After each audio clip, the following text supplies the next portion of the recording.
Hello, campers, and welcome to WKOZ Camp Cosmographia Radio. It's me, camp director and creativity counselor, Nina Alvarez. Well, it's late July and the fireflies are out this evening at camp. And if we're lucky, we'll capture some firefly magic tonight. First, we explore. Last time we visited the trailhead at Memoir Meadow. Today, we're going to the High Bridge to meet one of our creativity counselors, Holley M. Hill.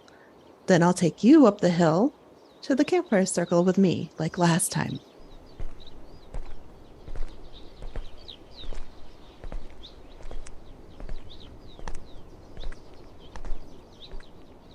See this big, beautiful wooden bridge? This is the High Bridge. It connects Memoir Meadows with the Poetry Passage. So, the Poetry Passage is a rather narrow but exciting footpath that winds in strange and sometimes unexpected ways through nearly all parts of camp. As you can see ahead, under the high bridge runs the slipstream. Ah, there's Holley. I can see her on the bridge waving. Once she tried to write in the slipstream. Well, she slipped. After all, it is the slipstream. So lately she's been exploring the high bridge and it's getting her where she needs to go. Holley, how's your leg doing? It's doing a lot better, thanks. Fortunately, I did not break my femur. And although the bruise is going to be really epic, I'm grateful because I think I'm on the mend. Being outside every day is really important to me, so being laid up at home, especially in the nice summer weather, it wasn't fun. Still up for a trail walk this weekend? Yes, absolutely. Holley's giving a trail walk called Small Moment Stories. Holley, can you tell us about it? Hello, fellow creatives. My name is Holley, and I will be your trail guide for the Camp Cosmographia Trail Walk, Small Moment Stories. Small Moment Stories will focus on the concept of exactly that, telling small moment stories. I will show you how I use this technique in my memoirs, There is Only Lampyridae and Whiskey Stop Motion, and I believe it can really pack a punch in the literary sense. The concept is based on a few simple principles, like choosing a very small moment, writing what you know, not what you think you know, and always making sure to keep it personal. During the class, I will guide you through the process and provide ideas and techniques I found useful in my work.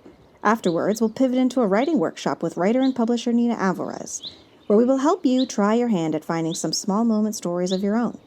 I look forward to walking alongside you on this trail walk to learn about and practice the technique of mixing poetry with small moments from our lives to create a truly meaningful project. Hope to see you there.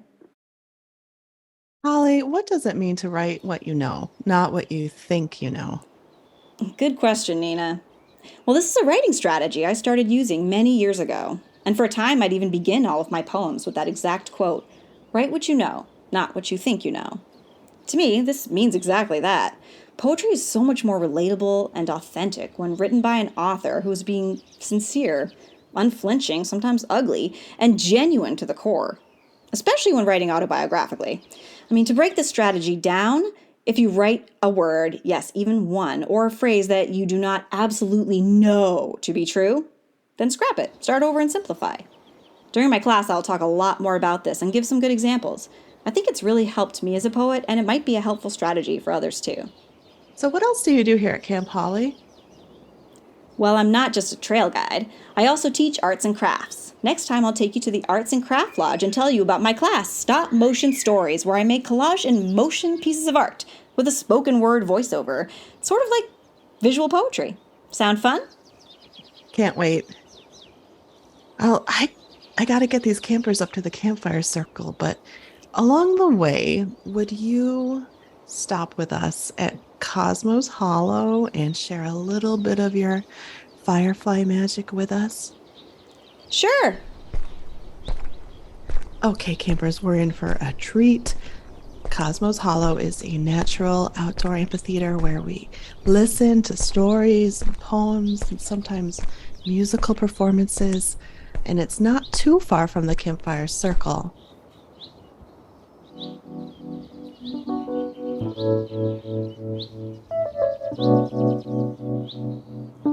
Holley is going to give us a little performance.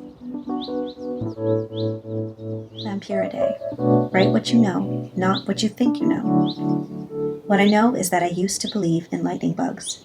I clasped them in my hands, cradled inside knuckled pockets of youth, and I hollered, "Mom, I got one!" I believed they could have been fairies. I believed they could have been fire. I believed they could have been magic. Years have passed, painting their streaks of splendor over the air, for a moment paused. Memories held in light, and then faded shadows too bright to forget. What I know now is that I will always remember the sounds of silence, when the fireflies had left, ribbons strung with radiance still clinging to our awestruck exhales. What I know now is that lightning bugs are beetles. They are atoms. They are simply Lampyridae, only luminescent insects, plainly winged glowworms. After they were gone, I followed their phosphorescent paths, lit lanterns ablaze. I remember how, as I held them once more in my palms, I believed they could have been God. What I know now is their true name. It feels awkward between my teeth. Mouth fumbles the burdensome word placed on my tongue, and there is no fire. There is no magic. There is no God. There is only Lampyridae. Thank you, Holley. Oh, that's what it's all about. Okay, campers, it's getting dark. One last stop.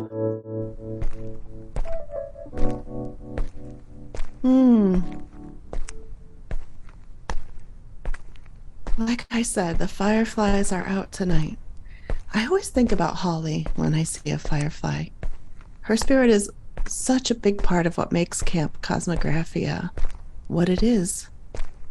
That girl has been through a lot, but her spirit is bright, and she just wants to make things glow.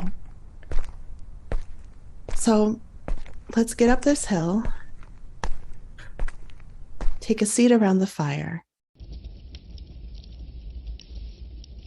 This is where our campfire talks are, and I'm just going to be telling you a little bit about the one I'm giving this weekend.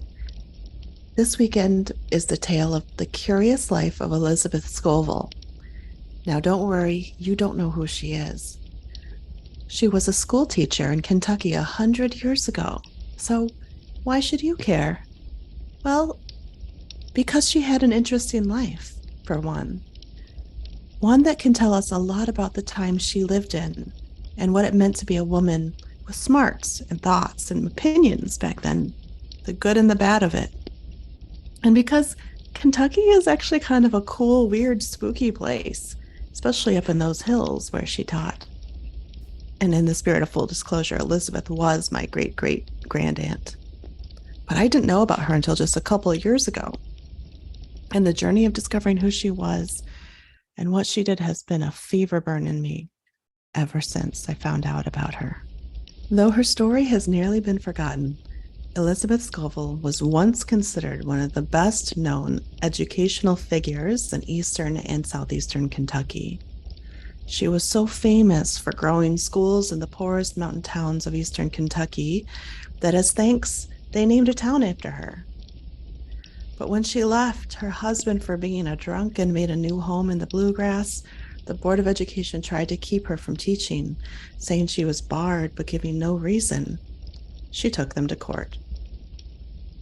But let's start at the beginning.